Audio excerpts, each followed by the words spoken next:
말씀 찾도록 하겠습니다. 말씀은 아모스 5장 18에서 23절 말씀입니다. 아모스 5장 18에서 23절 말씀 제가 낭독하도록 하겠습니다. 화 있을진저 여호와의 날을 사모하는 자여, 너희가 어찌하여 여호와의 날을 사모하느냐?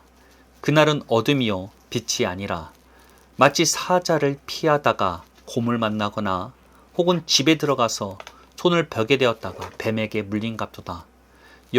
여호와의 날은 빛없는 어둠이 아니며 빛남 없는 캄캄함이 아니냐.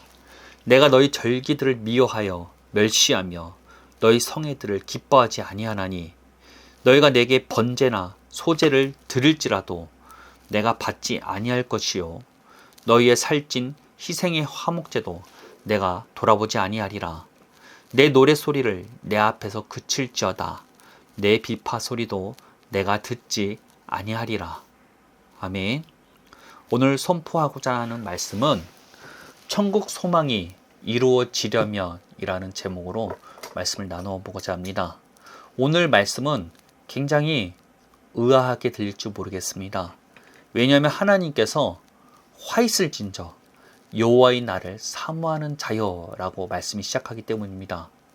여호와의 날을 사모한다는 것, 이게 무슨 말일까요? 이스라엘 백성은 이런 구원관이 있었습니다. 그것은 하나님께서 자신의 적을 물리치시고 자기 백성들을 구원하는 날을 여호와의 날이라고 했습니다. 북이스라엘 백성이다 보니까 유다, 다윗의 자손을 통해서 오는 메시아에 대한 이야기는 없지만 그들은 동일하게 하나님께서 언젠가 자신들을 구원해 주실 것, 자신들을 세워주실 것들에 대한 기대들이 있었다는 것입니다. 오늘날로 따지면 천국에 대한 소망을 갖는 것과 무척 비슷하다고 할 수 있습니다. 그런데 하나님께서는 이러한 여호와의 날을 기대하는 자들에게 화 있을진저 라고 말씀하시고 계신다는 것입니다. 도대체 어떻게 하나님께서는 이와 같은 경고를 하시는 것일까요? 그 이유는 이스라엘과 하나님과 맺은 언약이 깨어져 버렸기 때문입니다. 이스라엘 백성은 겉으로는 종교적인 행위나 이런 것들은 열심히 있었습니다. 하나님 앞에 번제도 드리고 어떻게 보면 하나님께 모든 예배와 찬양들을 드렸다는 것입니다. 그러나 하나님께서는 그들의 행위 모든 것까지도 역겨워하셨다는 것입니다. 토가 나온다는 것입니다. 왜? 겉으로는 하나님 앞에 멀쩡한 척, 하나님과의 언약 관계에 다하는 것처럼 행위적인 모습들을 보여주지만 실제적으로 하나님과의 관계가 틀어져 버렸다는 것입니다. 이걸 무엇으로 비유할 수 있을까요? 우리의 결혼 생활과 비유할 수 있을 것입니다. 남자와 여자가 결혼을 하였죠. 그러면 남자는 그 아내에게 의무를 다해야 되는 것은 당연한 것이에요. 겉으로는 의무를 다하는 것 같지만 딴짓 살림을 차리고 있는 것과 마찬가지라는 것입니다. 이스라엘 백성이 겉으로는 종교적인 행위나 절기를 지키며 하나님께 찬양을 하고 예배로 나아가지만 실상은 하나님과 동시에 우상을 동시에 섬기고 있었던 것이 이스라엘 백성의 상황이었다는 것입니다. 그들은 그러면서도 여호와의 날을 기대하고 있었다는 것입니다. 하나님께서는 그러한 자들, 어떻게 보면 외도를 피고 있는 남편에 대한 분노와 똑같이 이스라엘 백성에게 분노를 느끼고 있었다는 것입니다. 그렇게 여호와의 날을 기대하는 자들에게 그들이 기대하는 것과 같이 빛이 아니라 어둠이 임할 것이며 마치 사자를 피하다가 곰을 만나는 것 같은 일이 일어날 것이라는 것입니다. 집에 벽을 기댔는데 뱀이 무는 일, 자기가 기대하는 것과는 전혀 다른 상황이 그들에게 임하게 될 것이라는 것입니다.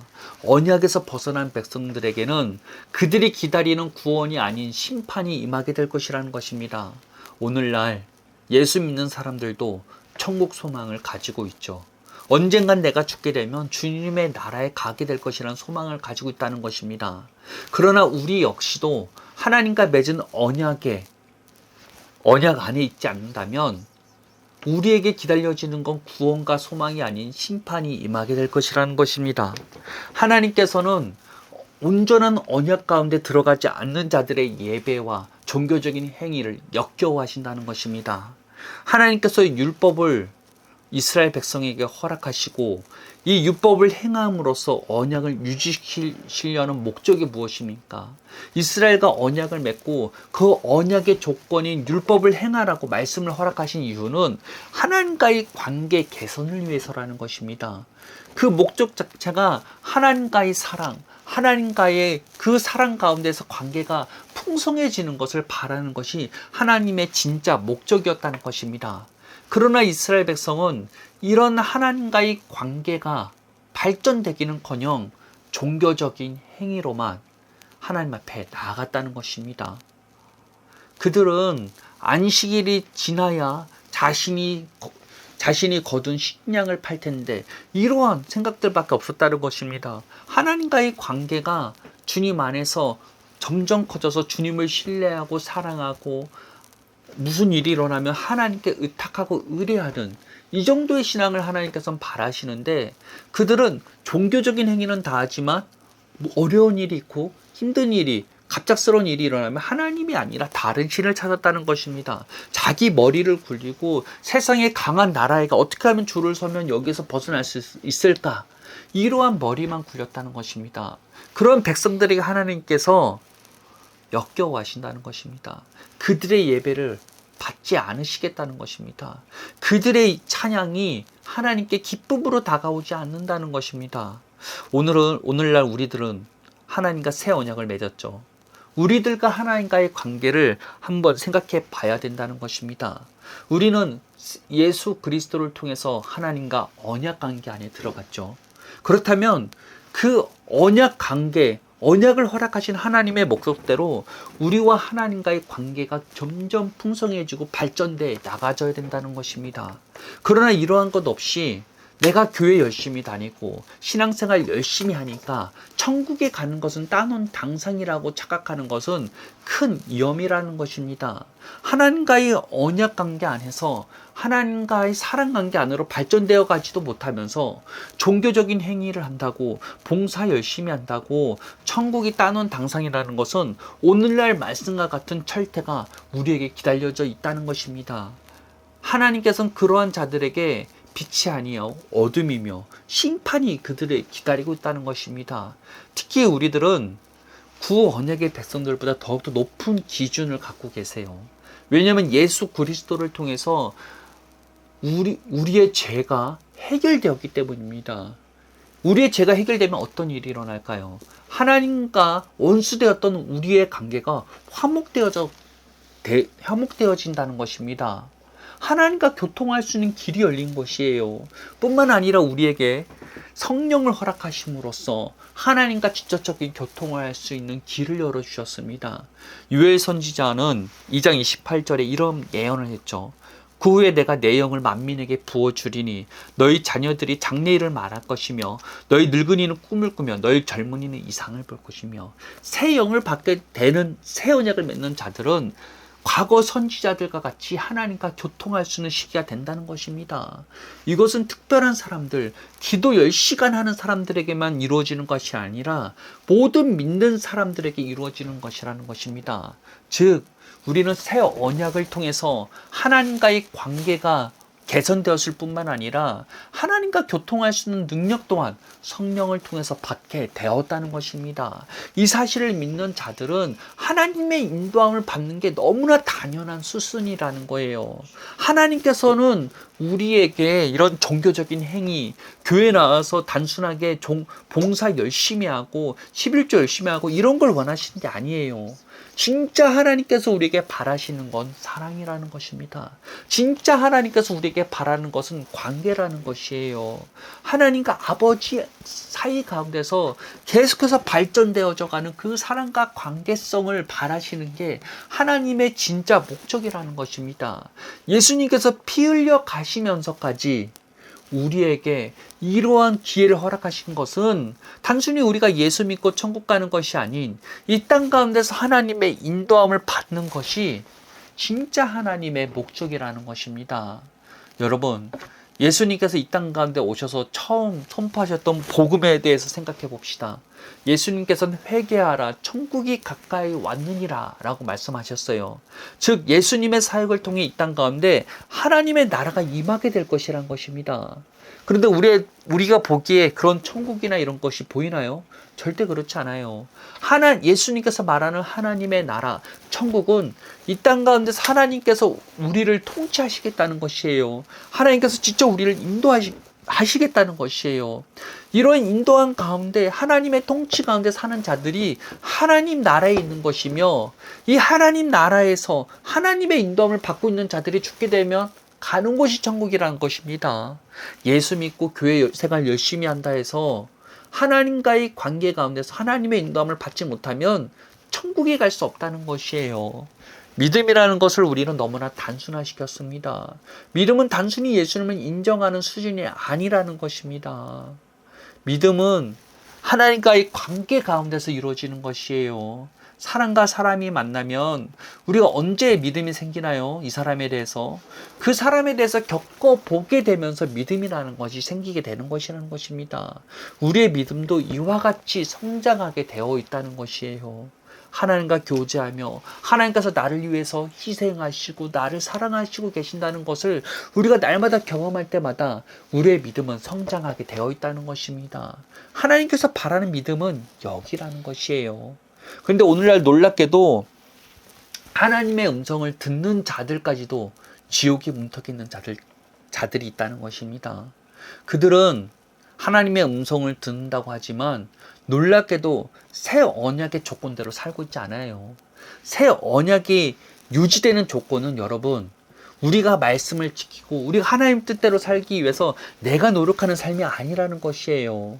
새 언약이 유지되기 위해서 하나님께서 우리에게 요구하시는 것은 믿음이라는 것입니다.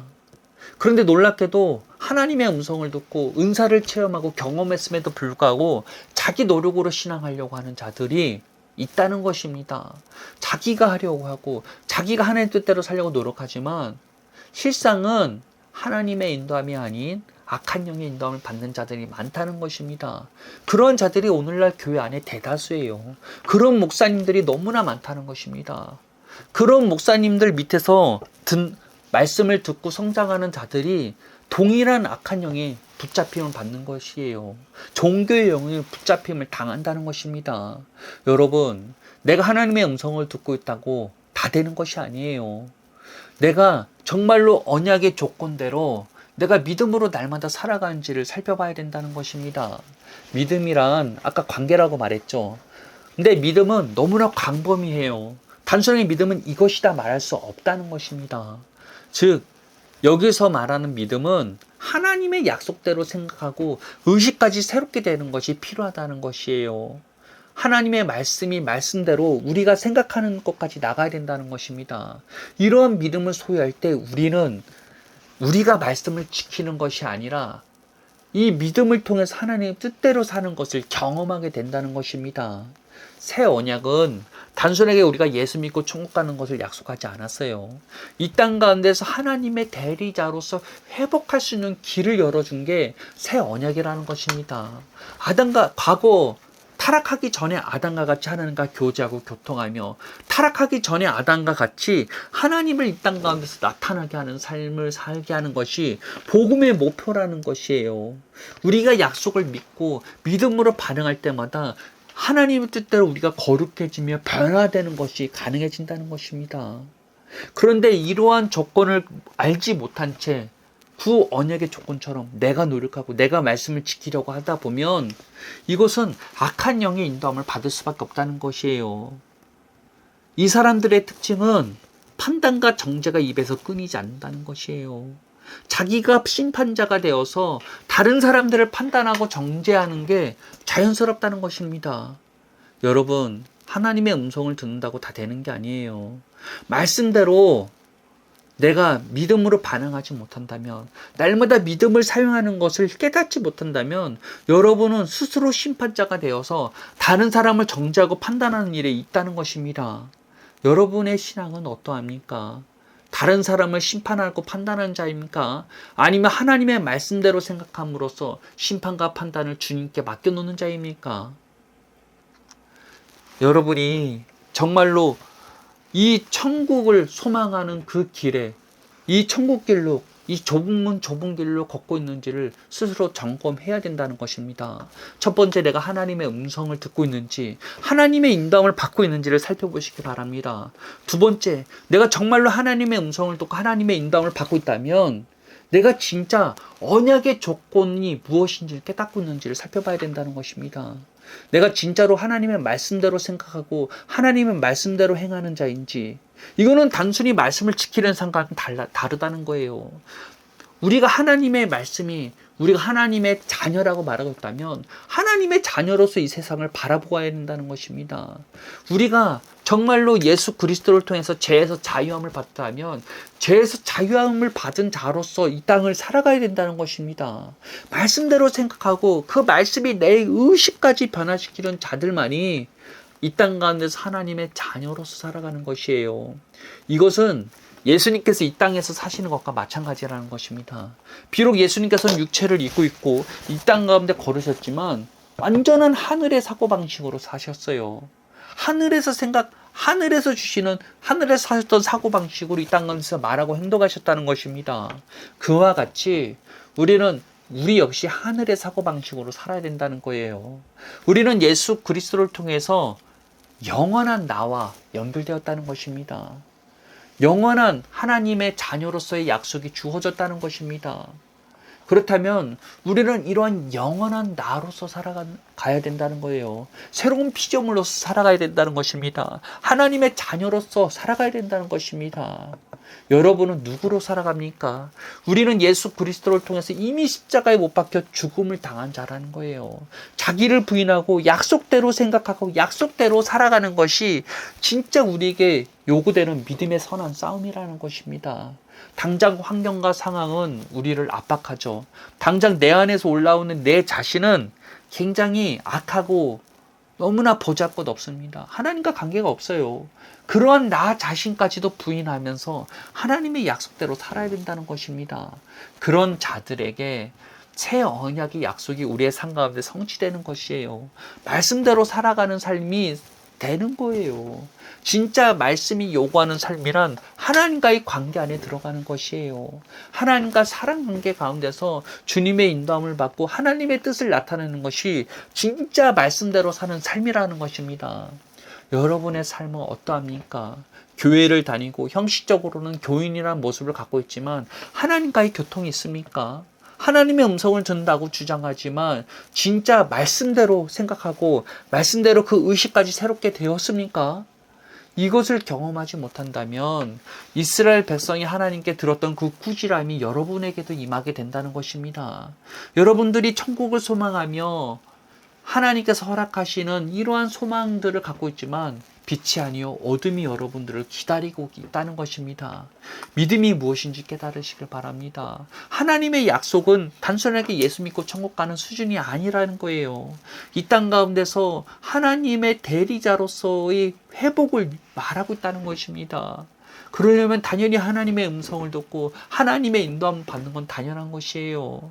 내가 주장하는 삶이 아니라 하나님께서 나를 통해서 드러나게 하려면 내가 그리스도 안에서 변화되어야 되는 거예요. 자기를 부인함으로써 하나님의 약속대로 생각하고 사고까지 바뀔 때 주님께서 나를 통해서 드러나는 것이라는 것입니다. 여러분은 판단하는 자가 되어서는 안 돼요. 정죄하고 판단하는 자는 하나님의 인도함을 전혀 받고 있지 않다는 증거예요. 여러분의 상태를 점검하시길 바랍니다. 하나님의 음성을 듣고 계십니까? 여러분들은 판단하고 있는 자입니까? 말씀대로 생각하지 못하고 있다면, 내가 노력하고 내 힘으로 바뀌려고 하고 있다면 여러분은 좁은 길이 아니라 넓은 길로 걷고 있다는 것이에요.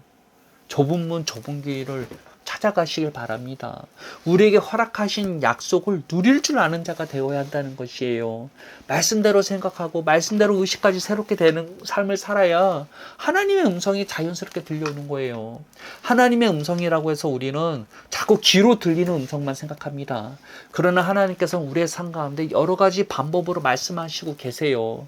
선지자들에게도 단순하게 귀로 들리는 음성뿐만 아니라 환상을 통해서 꿈을 통해서 삶 가운데서 하나님께서 하나님께서 말씀해 주셨다는 거예요. 모든 믿는 사람들은 하나님의 음성을 들을 수가 있습니다.